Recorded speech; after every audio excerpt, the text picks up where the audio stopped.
Mi nombre es Alex Ali Méndez Díaz, soy oaxaqueño, activista en temas LGBT, soy abogado y pues bueno, mi entendimiento de lo queer tiene que ver con, digamos, romper de las estructuras sociales que de alguna manera limitan nuestra forma de expresar, no solamente en la sexualidad, sino también en muchos otros temas, ¿no?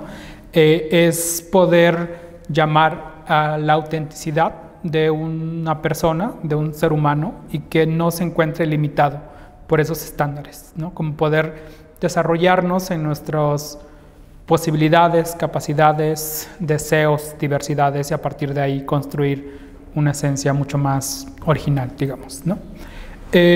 ¿Cómo llegué a este entendimiento? Creo que, digamos, lo he buscado, lo he pensado, pero tiene que ver con una película. En Oaxaca proyectaban la película de Harvey Milk.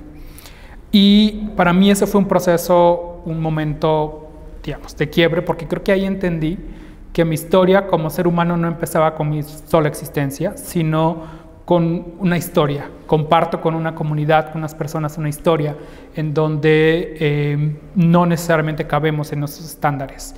En ese momento entendí que había que continuar esa historia que otros habían empezado a inscribir y que me tocaba a mí también hacer un aporte a esa historia para que quienes continúen escribiendo esa historia sean un poco más libres en su existencia.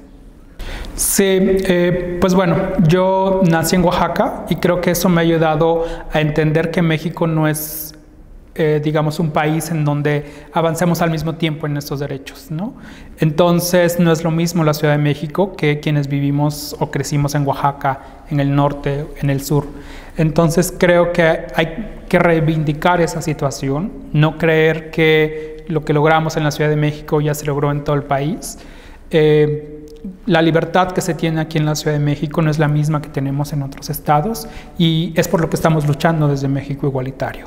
Entonces, creo que es algo que no tenemos que olvidar, lo reivindicamos siempre que podemos, porque nuestra tarea, creo, quienes de alguna manera asumimos ciertas posiciones de incidencia en diversos ámbitos, es llevar ese mensaje a otros espacios para que otras personas puedan tener esa misma libertad.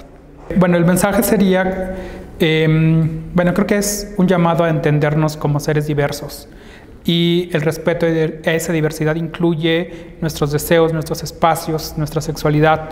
Creo que en la medida en que nos identifiquemos cada uno como seres diversos, podemos tener un mundo en donde las libertades prevalezcan por encima de las restricciones y limitaciones para las personas.